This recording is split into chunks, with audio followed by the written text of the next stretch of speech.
What's up, Internet? This is Brambling Josh, and you're watching another episode of Let's Play Ogre Battle 64. Today we have a huge blockade of units that I want to deal with, so let's get this party started.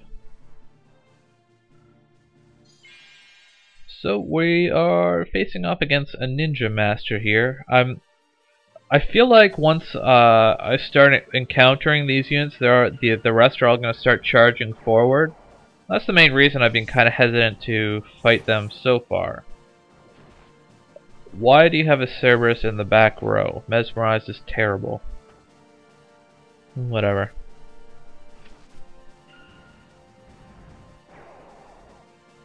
Ninja magic is kind of annoying. I guess Mesmerized isn't that bad. It's magic damage, so that's something, I guess. Good lord, paladins are amazing. Like, just think about that. I fought that unit in one encounter, and after one encounter, all that's left is one unit. I killed 4 out of 5. 80% of that unit is dead after a single engagement. That's just ridiculous. You go up and finish the job. Why are you set to autonomous? No, not.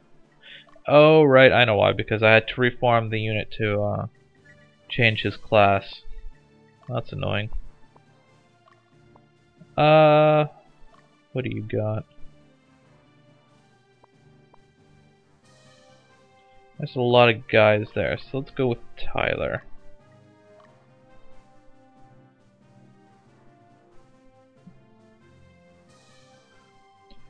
Preparing for combat. Ogre, huh? That's a kind of terrible unit. All you really got going for you is the Ogre and the Siren, and the Siren is kind of dead. Which is not surprising considering you don't have anything in front of her. What are those? I believe the weapon those goblins are using is an Earth Blade, which I think is kind of a mediocre weapon. That just happens to be Earth Elemental. Wow, 66 damage, not bad. Yeah, Swordmasters are pretty good. They can definitely deliver on the damage. There are a lot like Fencers, unsurprisingly. They do a good number of damage, they just happen to be a little bit flimsy. But with Katrina backing them up, I feel a lot less worried about them.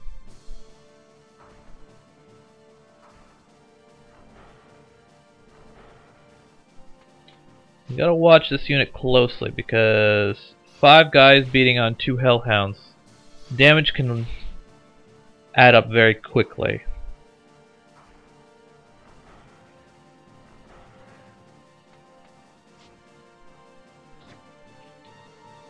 Seems like I'm doing just fine though, so.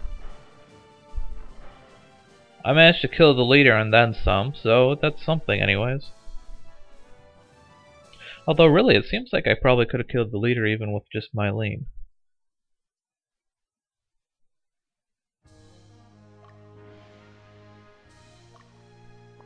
Now let's actually have you camp out. I'm pretty sure that Swordmaster is going to go after Tyler, and so I want Tyler to regenerate a little bit of HP before he gets there. Because like I said, Hellhounds, you have to be a little bit careful about them. Snipe that Ogre. Oh, we should be able to clean up. The nice thing about being able to change into a Swordmaster is it actually means that I can get a second Claymore. Because I was commenting in previous episodes about how much I want to replace the Bastard Sword that my Fencers were using. So like I found one Claymore, which I gave to my Fencer on the right there, But the Claymore is also a required equipment for Swordmasters, and you have the ability to purchase the required equipment for any of the classes that you currently have unlocked. So from the organization screen, I can just say, you know, hey, I want another Fencer, sell me a Claymore. Or another Swordmaster, so sell me a Claymore. So I just bought a Claymore straight from the organization screen. And I'm pretty sure it's going to be a while before we actually have the ability to buy Claymores. Okay, so Katrina's pulling off a few more units than I was expecting, and that in the back is, I believe, it's called a Tiamat. That is the master class, or the master version dragon thingy for Black Dragon. I believe the ability they use is called Evil Dead, and I believe it inflicts sleep. Oh god, does it ever! Jesus! Okay, let's use that Fire Pedra. That should kill off the leader anyways. Good lord.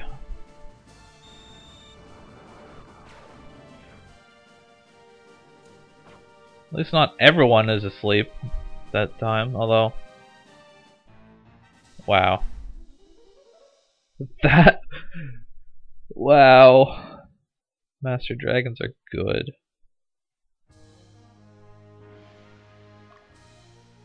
Where are you going? Oh, I was just gonna say I should make him stop being asleep. And then the Swordmaster decided to go for someone else for some strange reason. Definitely gonna have to watch that left Hellhound very closely, because I feel like, well, if I can kill the Swordmaster off quickly, he shouldn't be in any danger. And luckily, wow. I didn't expect my Beastmaster to do that much damage.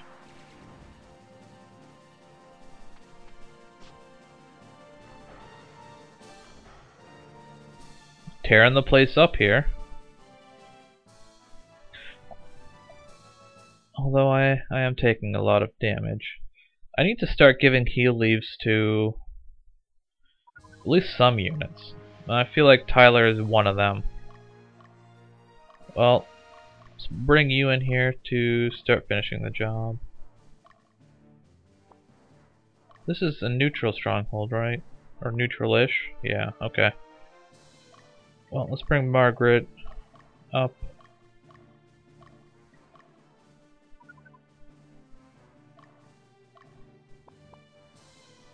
Let's bring Saradin in. Saradin could use some work. Let's have him kill some of these guys. And let's actually have Fidach go down here and take this stronghold. Actually, is it that one? No, it's this one here that's neutral. Tanana!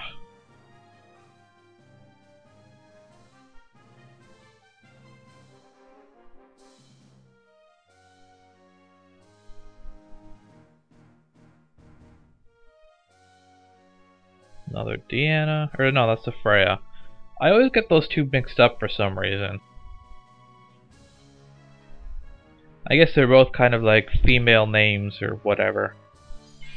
Although Deanna is definitely a more common female name, but I've heard of females named Freya outside of like mythological and fantasy settings. Ooh. That left dragon has taken a beating.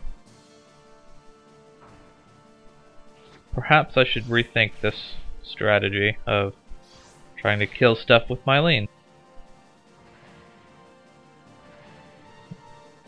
I actually feel like I probably lost that fight. Indeed, indeed. Okay.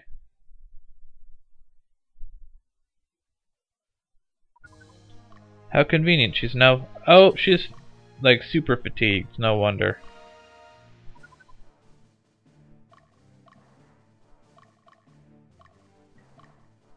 Who do I have on the stronghold? Just Magnus? Ah, screw it. I'm sure it'll be fine if I leave this place unattended. Well, I don't know. I'm super paranoid about that kind of thing, so let's send Tyler back there.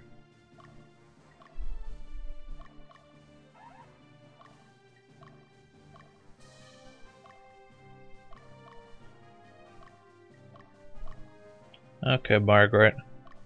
Kill off that hawk man.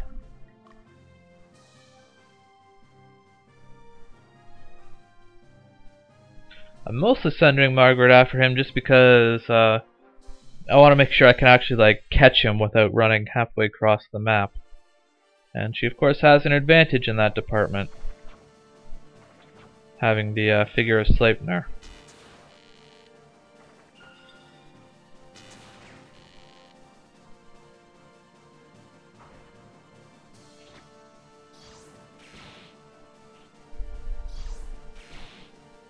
That's right, spread the damage up between all the Valkyries. That's one reason why I do tend to prefer to use this strategy with Valkyries, like the three in the same row, rather than with normal spellcasters. Because your average spellcaster, they're not quite as resilient as Valkyries. I mean, Valkyries aren't, it's not like they're super resilient, but they are technically frontline fighters. So, I'm more okay with having multiple Valkyries exposed than I am having like 3 sorceresses in the back row, because you know, if you have 3 sorceresses, then it's necessitated that at least one of them is exposed to melee attacks, and that tends to be a bad thing.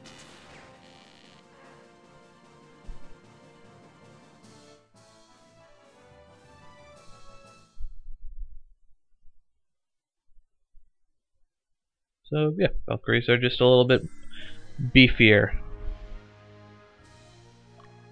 Now, run away from the bad siren.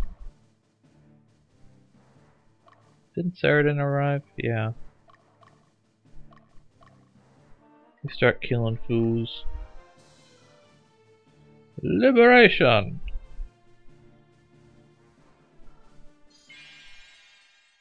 It's kind of funny because Saradin himself doesn't really need all that much help, but the guys that I stuck in his unit really do. I mean, they're very much kind of, you know, temporary fill-ins, so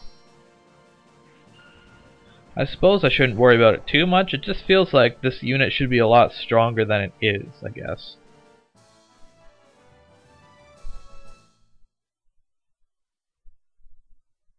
It's actually kind of strange putting Aisha and Saradin in the same unit, because like by default Aisha has a very high alignment and Saradin has a very low alignment, so they kind of clash a little bit. I cannot hold back my power! Oh good, the Tiamat is in the front row. That means he's not going to put every person in existence to sleep.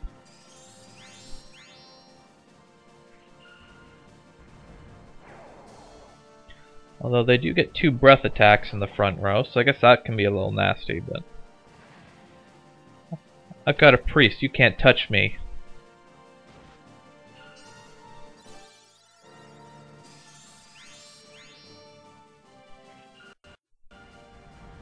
Firestorm! I'm not sure why Saradin doesn't have a Book of Bane. That's something that needs to be remedied. Eventually.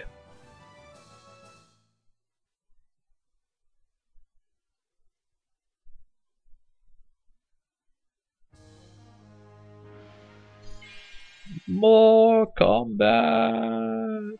Hopefully we can kill off these guys this time around. Not that the ninja helps a whole lot.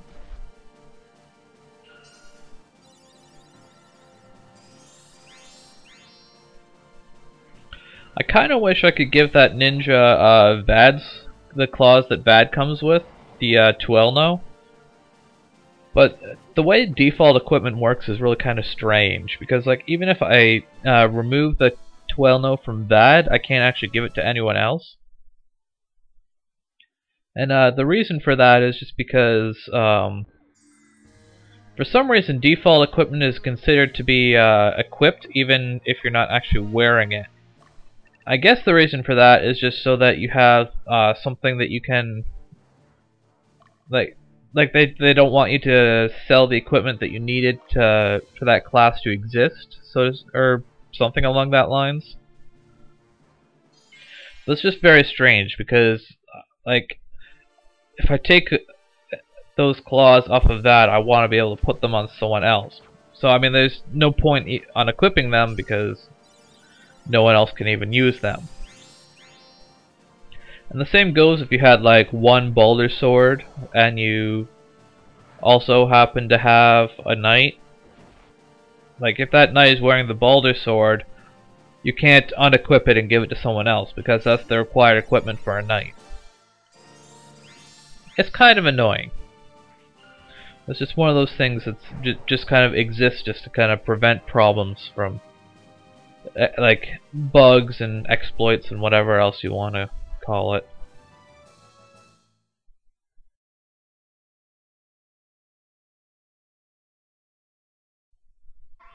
And we're just about done with this guy.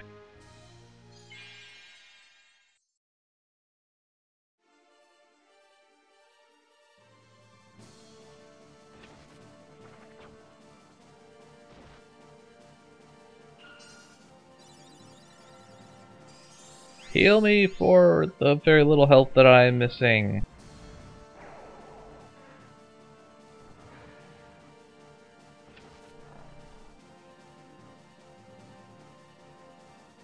Yay, leveled up. And with that, now that we have cleared out the blockade of units here, yay, dragon shield that I'm never going to use. Anyways, with that, I will leave it here for today on Let's Play Ogre Battle 64. I will catch you next time.